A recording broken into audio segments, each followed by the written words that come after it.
Hello friends, good morning all of you. तो कैसे हैं हमारे सभी साथी? उम्मीद है कि हमारे सभी साथी स्वस्थ होंगे, मस्त होंगे और सब लोग अपनी पढ़ाई अच्छे से कर रहे होंगे मित्र। तो आज हम लोग पढ़ने वाले हैं ट्रायंगल। क्या पढ़ेंगे? ट्रायंगल। इसको हम लोग हिंदी में कहते हैं त्रिभुज। तो आज हम लोग मित्र ट्रायंगल के क्लास में पूरा बेसिक कॉन्सेप्ट को क्लियर करेंगे और इसके बेसिक टाइप को भी देखेंगे। बहुत सारे हमारे साथी है जो टाइप, जब ट्रेंगल के टाइप आता है तो बहुत सारे साथी कंफ्यूजन में आ जाते हैं। तो आज सारा कंफ्यूजन खत्म होने वाला है मित्र। बस आप लोग क्लास में अंतिम तक बने रहे और ट्रायंगल से जो भी समस्याएं उत्पन्न होती हैं सभी को खत्म करें।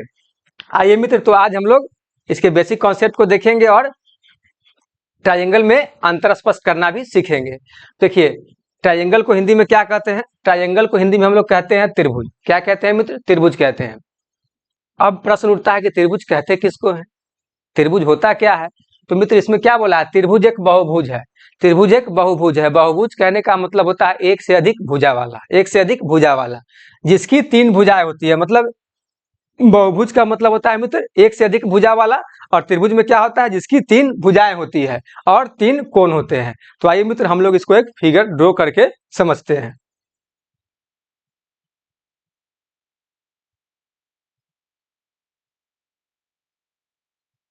ये हमारे पास क्या हो गया? ये हमारे पास हो गया त्रिभुज। देखिए, इसे बोला क्या? त्रिभुज एक बहुभुज है, मतलब एक से अधिक भुजा वाला। और त्रिभुज होने के लिए क्या चाहिए? इसमें तीन भुजा चाहिए और तीन कोण होते हैं। देखिए, तो अब जो हमें सामने जो फिगर देख रहे हैं, इसमें कितनी भुजा है मित्र? इसमें भुजा है तीन। इसमें कितनी भुजा है? तीन भुजा है। इसमें कितनी भुजा है? तीन भुजा है। और इसमें तीन एंगल भी है, A1, 2 और 3।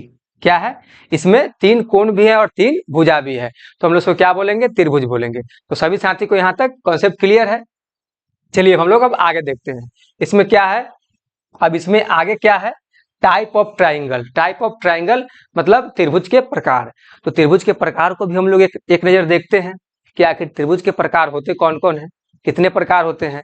तो हम लोग क्या देखेंगे? सब फर्स्ट है हम लोगों का एक्यूट एंगल ट्राइंगल। क्या है मित्र? एक्यूट एंगल ट्राइंगल, इसको हम लोग हिंदी में कहते हैं न्यून कोण त्रिभुज। क्या कहते हैं? न्यून कोण त्रिभुज। फिर दूसरा है हमारे पास राइट एंगल ट्राइंगल, इसको हम लोग हिंदी में कहते हैं समकोण त्रिभुज। क्या कहते हैं? समकोण त्रिभुज कहते हैं। तीसरा है हमारे पास ऑब्स्ट्यूज एंगल। क्या है? ऑब्स्ट्यूज एंगल, इसको हम लोग हिंदी में कहते हैं अधिक कोण त्रिभुज। क्या कहते हैं? अधिक कोण त्रिभुज। चौथा है हमारे पास एस्केलिन ट्रायंगल। क्या है? एस्केलिन ट्रायंगल। एस्केलिन ट्रायंगल, जिसको हम लोग हिंदी में कहते हैं विषम बाहु त्रिभुज। क्या कहेंगे? विषम बाहु त्रिभुज। फिर है हमारे पास आइसो आइसोसेल्स ट्रायंगल, जिसको हम लोग हिंदी में कहते हैं समद्वि बाहु त्रिभुज। क्या कहेंगे मित्र? समद्वि बाहु त्रिभुज कहते हैं। फिर हमारे पास पांचवा है इक्विलैटरल ट्रायंगल। क्या है? इक्विलैटरल ट्रायंगल, इसको हम लोग हिंदी में कहते हैं समबाहु त्रिभुज। क्या कहेंगे? समबाहु त्रिभुज कहते हैं। तो आज हम जितने टाइप को अभी देखे ना मित्र, इस सभी टाइप में अंतर स्पष्ट करना सीखेंगे और सबके प्रॉपर्टीज को जानेंगे कि आखिर इन सभी के प्रॉपर्टीज क्या क्या होते हैं। तो बस आप सभी साथी क्लास में बने रहें और क्लास का आनंद लें।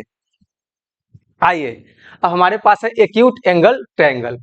एक्यूट एंगल ट्रायंगल को हम लोग क्या कहते हैं? न्यून कोण त्रिभुज कहते हैं। न्यून कोण त्रिभुज। सबसे पहले हम लोग क्या करेंगे? एक न्यून कोण त्रिभुज के आकृति को लेंगे। क्या करेंगे? चलिए, ये हमारा क्या हो गया? एक त्रिभुज हो गया। क्या हो गया मित्र? एक त्रिभुज हो गया। अब इस त्रिभुज में हम लोग क्या करें कि ये न्यून कोण के प्रॉपर्टीज को शो करे? मित्र प्रश्न तो यहाँ ये बनता है कि ये क्या है? ये तो हम एक त्रिभुज ले लिए, लेकिन इस त्रिभुज में हम ऐसा क्या प्रॉपर्टीज शो करे कि ये न्यून कोण ट्रायंगल को शो करे? तो क्या करेंगे हम लोग? इसके प्रॉपर्टीज में क्या लिखा है? देखिए, इसके कंडीशन में लिखा है कि प्रत्येक कोण 90 डिग्री से कम होता है। मतलब each of the angle of a triangle is less 90 degree. मतलब इसका प्रत्येक कोण जो होता है ना मित्र, वो 90 डिग्री से कम होता है। तो 90 डिग्री से कम होने का मतलब है कि मान लीजिए कि इसका एक एंगल मित्र अगर हम 50 डिग्री ले लिए, क्या ले लिए?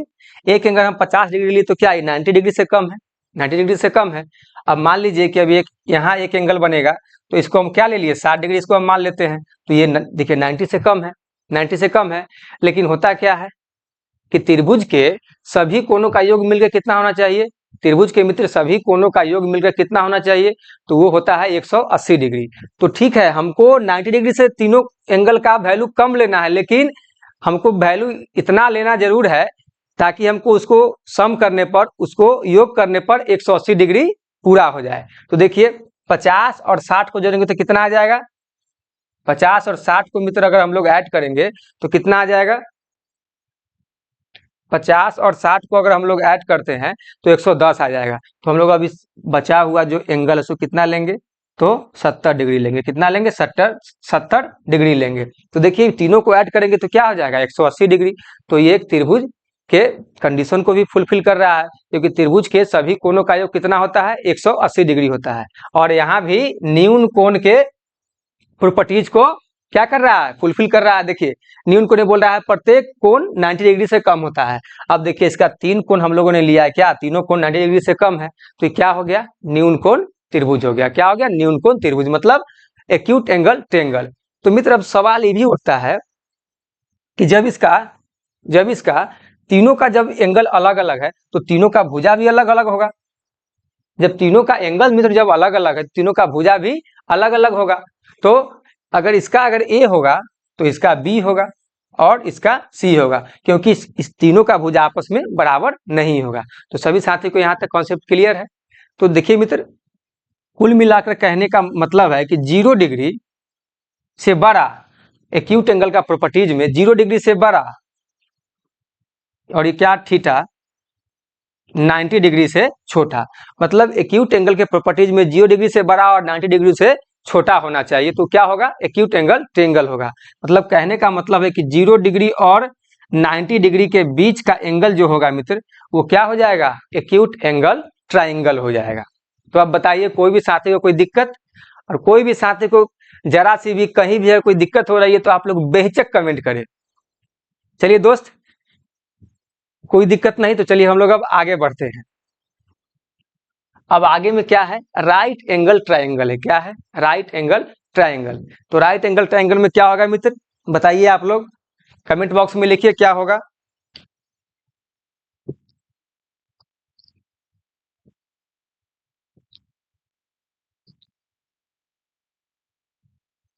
राइट एंगल ट्रायंगल में मित्र होगा, इसको हिंदी में क्या कहते हैं, समकोण त्रिभुज कहते हैं। तो सबसे पहले हम लोग क्या करेंगे, एक समकोण का फिगर लेंगे मित्र। क्या करेंगे मेरे भाई, एक समकोण त्रिभुज का फिगर लेंगे। ये क्या आ गया हमारे पास, ये हमारे पास आ गया एक समकोण त्रिभुज की आकृति आ गई। सभी साथी समकोण त्रिभुज की आकृति से पहले से परिचित होंगे। चलिए अब हम लोग इसके प्रॉपर्टीज को पढ़ते हैं और समझते हैं। क्या बोला है, एक कोण 90 डिग्री एवं शेष दोनों कोण एक दूसरे के पूरक होते हैं। पूरक कहने का मतलब है मित्र, दो एंगल का जो सम होना चाहिए वो क्या, वो 90 डिग्री होना चाहिए। अब यहाँ पे दो टर्म आते हैं, एक होता है पूरक, पूरक मतलब हो गया क्या है, कंप्लीमेंट्री एंगल। पूरक का मतलब होता है मित्र कंप्लीमेंट्री एंगल, और एक होता है संपूरक। एक क्या होता है, संपूरक होता है। एक होता है पूरक और एक होता है संपूरक। तो पूरक कहने का मतलब है कि दो एंगल का मित्र, दो एंगल का जो सम होना चाहिए, दो एंगल का सम कितना होना चाहिए, हमारे पास 90 होना चाहिए। कितना होना चाहिए, 90 डिग्री होना चाहिए। और संपूरक में क्या होता है कि दो एंगल का सम, दो एंगल का सम हमारे पास कितना होना चाहिए मित्र, दो एंगल का सम हमारे पास होना चाहिए 180 डिग्री। संपूरक को हम लोग इंग्लिश में कहते हैं सप्लीमेंट्री। क्या कहते हैं, सप्लीमेंट्री। ठीक है मित्र, तो पूरक को कहते हैं कंप्लीमेंट्री और संपूरक को कहते हैं सप्लीमेंट्री। तो आप सभी साथी को पूरक का मतलब पता चल गया, पता चल गया। कोई भी साथी को कोई दिक्कत। अब देखिए यहाँ बोला है एक कोण 90 डिग्री एवं शेष दोनों कोण एक दूसरे के संपूरक होते हैं। तो मित्र 90 डिग्री आपको कौन दिख रहा है, 90 डिग्री कौन दिख रहा है, तो 90 डिग्री हमारा सीधी रेखा है ना। मान लीजिए कि हमारा क्या हो गया, ये हमारा बेस हो गया, और बेस पर डाला गया जो लंब होता है उसे हम लोग क्या कहते हैं, उसे हम लोग 90 डिग्री कहते हैं ना मित्र। अगर मान लीजिए कि मेरे पास, जैसे मान लीजिए कि ये क्या है, ये एक सरफेस है, इसको हम लोग क्या बोलते हैं 180 डिग्री। और इस पे अगर मान लीजिए मित्र कि अगर हम इस एक लंब को क्या डालते हैं तो ये क्या हो जाएगा, सीधी सीधी हम लोग रेखा डाल रहे हैं तो ये क्या हो जाएगा, ये 90 डिग्री हो जाएगा। तो यहाँ तक सभी साथी को क्लियर है कि ये क्या हो गया हमारे पास, ये परपेंडिकुलर जो हो गया, ये लंब जो हो गया, ये क्या हो गया 90 डिग्री हो गया। तो समकोण त्रिभुज में एक कोण कितना होना चाहिए, एक कोण 90 डिग्री होना चाहिए। तो एक कोण हमारे पास ये 90 डिग्री हो गया। तो ये दो एंगल हमारे पास ऐसा होना चाहिए जिसको जोड़ने पर, जिसका सम करने पर हमारे पास क्या है 90 डिग्री है। तो मान लीजिए मित्र कि इसको अगर हम 30 डिग्री मान लिए और इसको 60 डिग्री मान लिए, तो देखिए दोनों का सम करेंगे तो क्या हो जाएगा 90 डिग्री हो जाएगा। तो ये पूरक के प्रॉपर्टीज को फुलफिल कर रहा है मित्र, ये कंप्लीमेंट्री फुलफिल कर रहा है। तो ये क्या हो जाएगा, ये हमारा समकोण त्रिभुज हो जाएगा। क्या हो जाएगा मित्र, ये हमारा समकोण त्रिभुज हो जाएगा। ठीक है, समकोण त्रिभुज हो जाएगा। यहाँ तक सभी साथियों को क्लियर है, यहाँ तक सभी साथियों को क्लियर है। तो जो भी साथियों को कोई भी दिक्कत हो आप लोग बेहिचक बताइए। चलिए हम लोग अब आगे देखते हैं, हम लोग अब आगे देखते हैं। आगे में क्या है, ऑब्ट्यूज एंगल है। क्या है, ऑब्ट्यूज एंगल ट्रायंगल, जिसको हम लोग बोलते हैं अधिक कोण त्रिभुज। क्या बोलते हैं, अधिक कोण त्रिभुज। इसको सबसे पहले हम लोग क्या करेंगे, इसका एक फिगर लेंगे।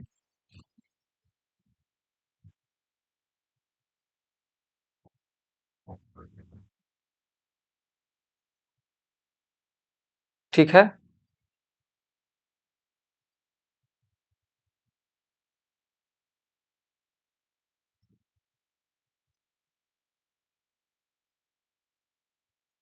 ये क्या आ गया मित्र हमारे पास आ गया ऑब्ट्यूज एंगल ट्रायंगल का फिगर आ गया। ऑब्ट्यूज एंगल ट्रायंगल का फिगर आ गया, जिसको हम लोग हिंदी में कहते हैं अधिक कोण त्रिभुज।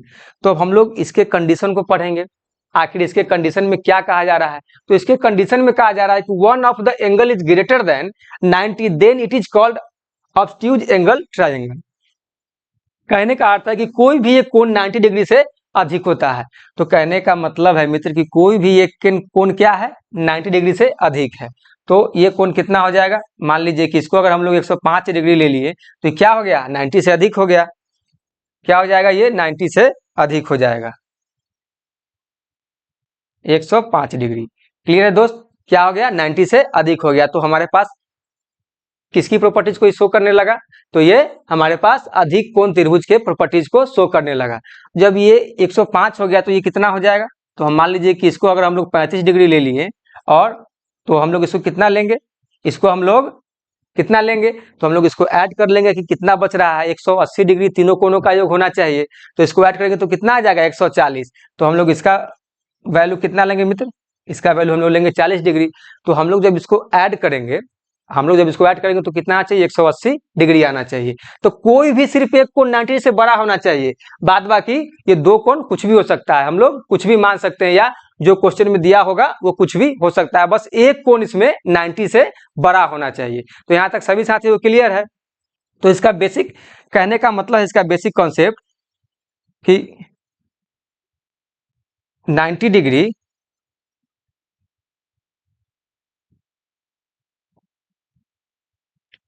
इसका कहने का मतलब है कि 90 डिग्री से बड़ा, 90 डिग्री से बड़ा और 180 डिग्री से छोटा होना चाहिए। मतलब इसका एक कोण जो है ना मित्र, इसका एक कोण 90 डिग्री से बड़ा और 180 डिग्री से छोटा होना चाहिए। मतलब 90 और 180 के बीच का एक एंगल होना चाहिए, 90 और 180 के बीच का मित्र एक एंगल होना चाहिए। उसको हम लोग क्या बोलेंगे, उसको बोलेंगे हम लोग अधिक कोण त्रिभुज कहेंगे। क्या कहेंगे, अधिक कोण त्रिभुज कहेंगे। तो सभी साथी को यहाँ तक कॉन्सेप्ट क्लियर है। चलिए हम लोग अब आगे देखते हैं। हमारे पास आ गया स्केलीन ट्रायंगल। क्या आ गया, स्केलीन ट्रायंगल, जिसको हम लोग हिंदी में कहते हैं विषम बाहु त्रिभुज। क्या कहते हैं, विषम बाहु त्रिभुज। तो मित्र विषम बाहु कहने का मतलब आप लोग समझ रहे हैं, विषम मतलब असमान, असमान कहने का मतलब है कि जिस त्रिभुज की कोई भी भुजा समान नहीं हो, जिस त्रिभुज की कोई भी भुजा समान नहीं, उसको हम लोग क्या बोलेंगे, विषम बाहु त्रिभुज बोलेंगे।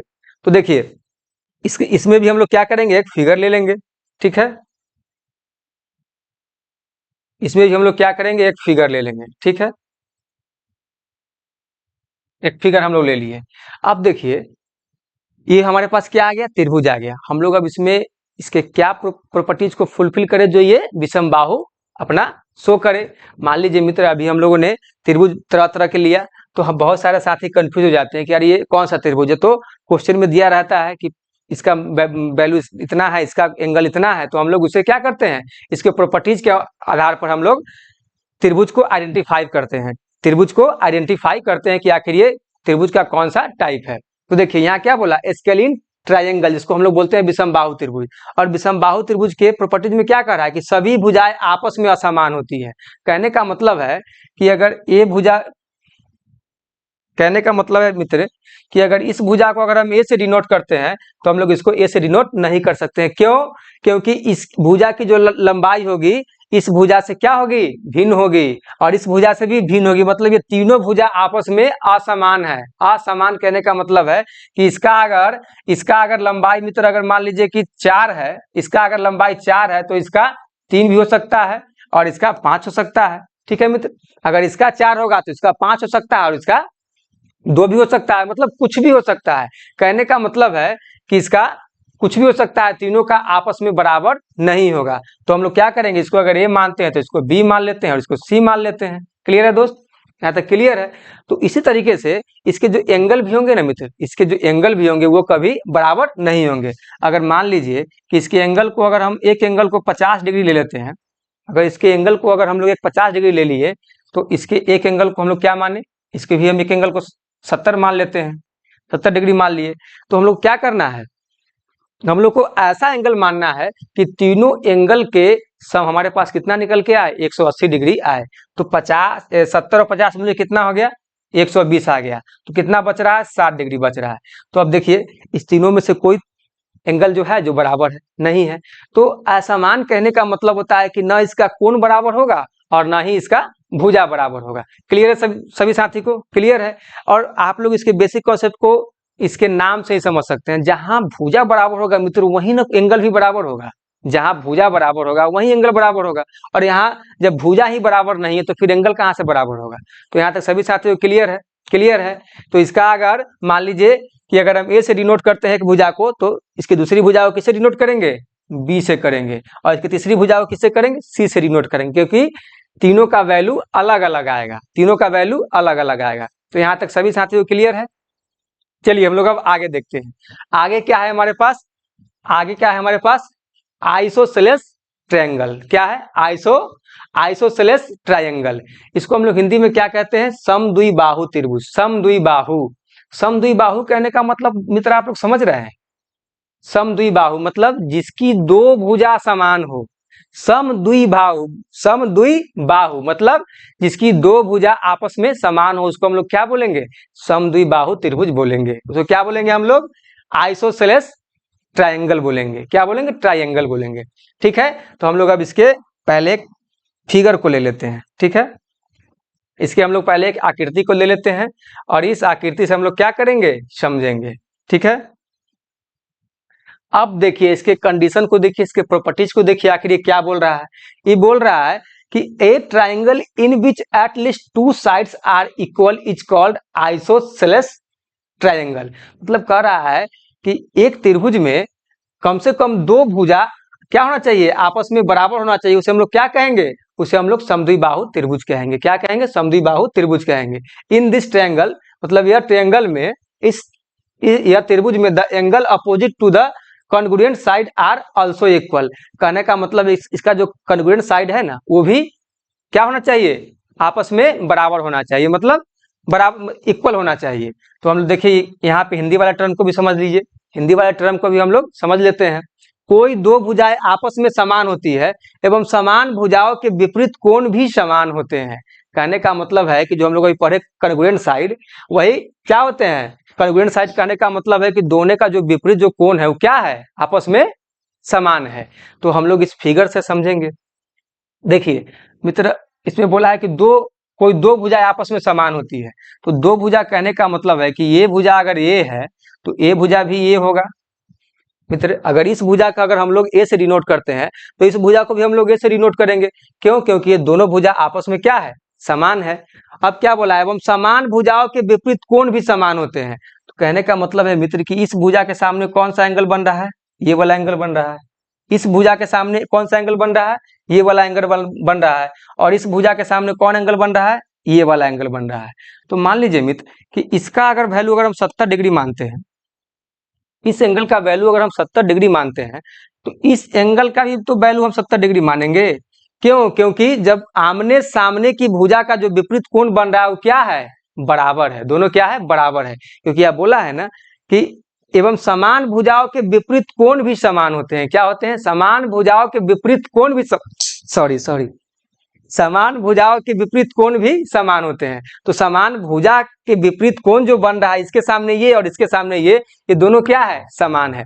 तो मित्र अब देखिए, अब दो कोण हम लोग ले लिए तो कितना माने? 70 70 मतलब 140। अब कितना बच रहा है हमारे पास? 40 डिग्री बच रहा है। अब देखिए तीनों को ऐड करेंगे तो क्या हो जाएगा? तीनों को मित्र ऐड करेंगे तो हमारे पास हो जाएगा 180 डिग्री। तो ये देखिए त्रिभुज के भी कंडीशन को, प्रॉपर्टीज को फुलफिल कर रहा है और अपना ये समद्विबाहु त्रिभुज के भी प्रॉपर्टीज को फुलफिल कर रहा है। तो हम लोग क्या करेंगे? हम लोग इस आधार पर इसको आइडेंटिफाई कर लेंगे। तो सभी साथी को यहाँ तक दिक्कत है? सभी साथी को यहाँ तक कॉन्सेप्ट क्लियर है? कोई भी साथी को कोई दिक्कत हो तो आप लोग बताइए। कोई भी साथी को अगर आप लोगों को दिक्कत हो तो बताइए। ऐसे कहने का मतलब है कि जब भी प्रश्न में अगर दिया रहा कि कोई दो भुजा आपस में समान होती है, तो समान कहने का मतलब समझ लेना है कि अगर हम इस भुजा को अगर ए मानेंगे तो हम लोग जिस भुजा को हम लोग समान लेंगे उस भुजा को भी हम लोग ये मानेंगे। और ऐसे भी इस भुजा के सामने ये भुजा है तो अगर ये ए है तो ये भी ये होगा, क्योंकि क्या होता है? आमने सामने की भुजा ही बराबर हो जाएगा मित्र। तो एक भुजा मान लीजिए कि इसमें से क्या होगा? असमान होगा। असमान दो भुजा बराबर होंगे और एक भुजा बराबर नहीं होंगे। तो हम लोग क्या कहेंगे उसको? हम लोग उसको कहेंगे समद्विबाहु त्रिभुज। तो यहाँ तक सभी साथी को कॉन्सेप्ट क्लियर है? चलिए हम लोग अब देखेंगे इक्विलैटरल ट्रायंगल। क्या देखेंगे? इक्विलैटरल ट्रायंगल, जिसको हम लोग कहते हैं समबाहु त्रिभुज। क्या कहेंगे? समबाहु त्रिभुज कहते हैं। अब देखिए इसके प्रॉपर्टीज को हम लोग देखेंगे। क्या बोला है?